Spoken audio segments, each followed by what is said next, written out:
जो जिसने Travis head को जो है वो अपना नाजायज अब्बू बनाया हुआ था।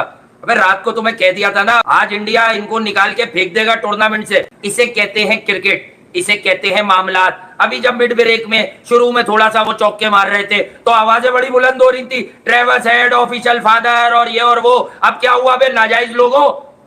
बता दिया था तुम्हें रात को कि ठोक देगा इंडिया, फेंक देगा। हार गया ऑस्ट्रेलिया को, इंडिया ने हरा दिया।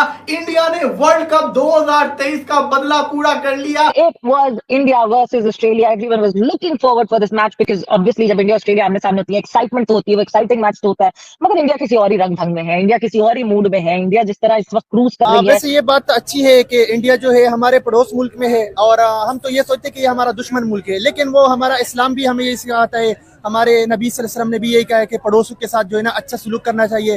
तो उनकी खुशी में हमें खुश होना चाहिए। अक्षर पटेल माय बॉय, हमारा आदमी है वो। मेरी ख्वाहिश पता आज क्या थी? ये जितने लोग ट्रेविस हेड को अपना बहनोई, बाप, भाई जो बना रहे थे, घंटा बना सकता था ट्रेविस हेड, कोई रन नहीं अचीव कर सकता था। ये सब झूठ है। और भाई ऐसा नहीं है कि किसी के हाथ में जो है वो सरिया देके भेज दिया।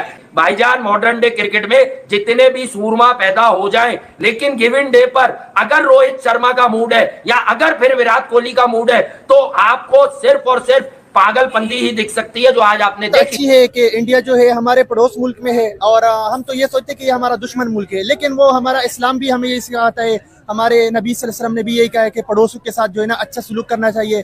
तो उनकी खुशी में हमें खुश होना चाहिए। और ये बात दुनिया ने भी एक्सेप्ट की है कि वो बहुत आगे है टेक्नोलॉजी में, हर चीज में, एजुकेशन में या जो भी है, तो उसमें टैलेंट की कमी नहीं है और ये उनकी अपनी स्ट्रगल है। तो हम ये नहीं कह सकते कि यार वो कमजोर टीम है, तो ये उनकी अपनी सलाहियतें है और उनकी टेक्नोलॉजी है, तो वो डिजर्व करते हैं। जबरदस्त यार, क्या बात है। जिस तरह से आप देखते हो कि उनके बैट्समैन इतने आज अच्छे नहीं चले, जो मेन बैट्समैन थे। आप गिल की बात कर लें, आप रोहित शर्मा की बात करें, विराट कोहली की बात कर लें, गए हमारे बॉलर्स, हमारे जो बैट्समैन हैं, उनसे क्या सीखने की जरूरत है। जिस तरह से आपने देखा विराट कोहली ने पाकिस्तान के अगेंस्ट सेंचुरी मार दी, क्या हमारे बॉलर्स इंडिया के आगे आके ढेर क्यों हो जाते हैं? बैट्समैन भी ढेर हो जाते हैं, बॉलर्स भी ढेर हो जाते हैं। क्या प्रेशर है इंडिया का, क्या मसला है? वैसे मैं तो ये कहूंगा, जिस तरह वो हमें सुनने में आता है कि हमारे जो एक क्लास कैटेगरी के जो खिलाड़ी है उनको 40-40 लाख, 50-50 लाख के वो सैलरी देते हैं और वो कुछ भी नहीं कर सकते। हालांकि उसको अपॉर्चुनिटीज दे रहे हैं, लेकिन वो कुछ भी नहीं कर सकते। तो ये जो हमारे यंगस्टर है और जो न्यू बच्चे हैं, ग्रुपिंग वगैरह का सिस्टम को खत्म किया जाए, न्यू टैलेंट को आगे लिया जाए, उसको अपॉर्चुनिटीज दिए जाए, तो मेरे ख्याल से इस तरह डे बाय डे हमारी क्रिकेट भी आगे आती जाएगी। भाईजान हम क्रिकेट कब से खेल रहे हैं? जब से इंडिया और पाकिस्तान अलग हुए तब से हमारी टीम है, उनकी भी टीम है, वो खेलते जा रहे हैं। हमारे मुकाबले इंडिया के साथ जो हुए वो 20 मुकाबले में, बड़े मैचेस की बात कर रहा हूँ।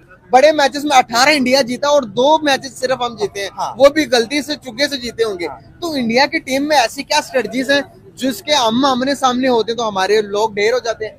असल में जो वो कहते हैं ना कि असल वो टैलेंट के बेस पे, उधर वो मेरिट के बेस पे ये सारी चीजें होती है। और हमारा यह पता है अंधेरा अंडर द टेबल जो इसको हम कह सकते हैं, रातों रात फैसले होते हैं। 1-2 कमेटी, मतलब जो उनके स्पेसिफिक बंदे होते हैं, सिलेक्टेड बंदे, वो आ जाते हैं अपने मर्जी से, दोस्तियां चली जाती है और ये सारी चीजें दरमियान में आते हैं। टैलेंट की कोई कदर नहीं है और ये सारी चीजें, तो इस वजह से हम फिर पीछे चले जाते हैं। अच्छे स्टार्ट देते रहे इंडिया को, तो देन विराट के लिए चीजें आसान हो गई हैं बिकॉज ऑफ द फैक्ट कि वो लिटरली कंसिस्टेंसी की बात हो रही है ना, लिटरली हर मैच में। सो आई मीन आप उनके रोल को अंडरमाइन नहीं कर सकते in why Indian cricket has done so well in the last few years. देखिए, लीडर का क्या काम है? लीडर का काम है चीज़ें आसान करना अपने प्लेयर्स के लिए, ये काम है उसका। और वो he is leading from the front. देखिए, बहुत सारे सना ने, हफीज़ ने, शोएब भाई, हम लोग यही ज़्यादा बात करते रहे अपने शोज़ में कि जब 5 बॉलर्स मार खा के खड़े हुए होते हैं तो कोई भी बैटिंग करने जाएगा, वो आसान हो जाती हैं चीज़ें, क्योंकि वो उनका कॉन्फिडेंस चला गया होता है। फील्डर्स जो हैं वो भी बॉल जाके ला के वो भी थोड़े से जो है ना फ्रस्ट्रेट हो जाते हैं कि मतलब ये क्या कर रहा है। ये वो जो अच्छी लेंथ है उसको वो हिलाता है वहां से, ताकि वहां पे बॉलिंग नहीं करो।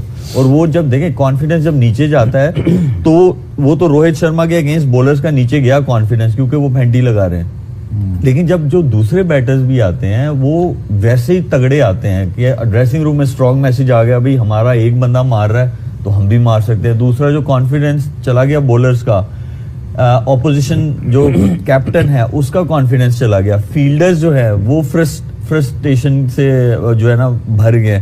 तो अगर कोई ऐसी चीज करता है आपके बैटिंग ऑर्डर में तो वो बड़ा लीथल हो जाता है। और जिस वेन्यू पे, ठीक है उनके सारे मैचेस वहीं पे हैं, उस वेन्यू पे अगर आप 10 ओवर्स में 60 नहीं बनाएंगे या 50-55 रन नहीं बनाएंगे तो मुश्किल हो जाएगा कि आप उस टारगेट को अच्छा लेके जाएं।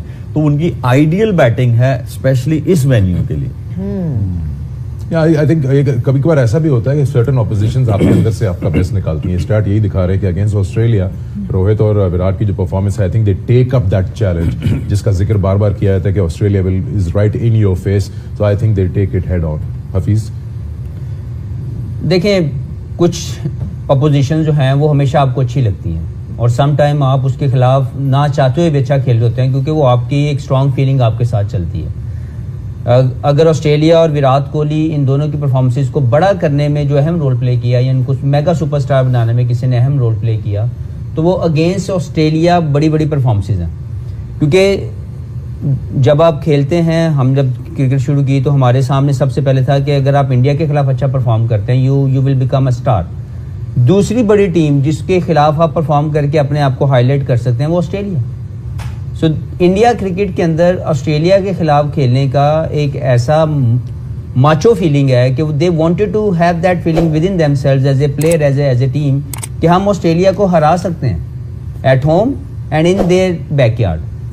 अगर वो देखें फीलिंग अगर डेवलप की तो रोहित शर्मा और विराट कोहली दोनों ने बड़ी बड़ी परफॉर्मेंसेज पहले इंडिया में भी दी और फिर जब वो ऑस्ट्रेलिया गए तो वहां जाकर भी फैंटा लगाया।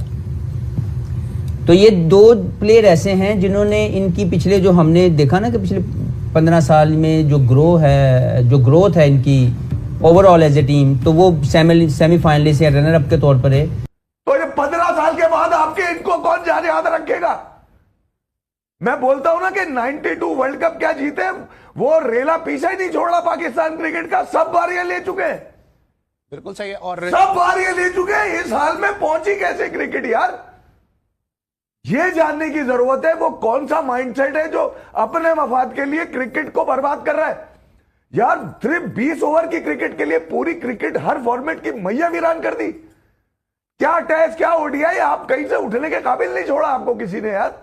आपको डर लगता है कि कल को नेपाल से खेले, नेपाल से ना हार जाए, फिर आप बोलेंगे खड़े होके एक मैच था कोई बात नहीं, फर्क नहीं पड़ता, अगले मैच में लर्न कर लेंगे। अबे यार ये कोई गरीब का बच्चा क्यों नहीं कर रहा? सारी बारियां मैं यही कह रहा हूं कि अगर ये बड़ा कहना आसान है कि सबको बदल दो, मगर यार कम से कम इनसे कोई कंप्रोमाइज करके, इनको अकाउंटेबल करके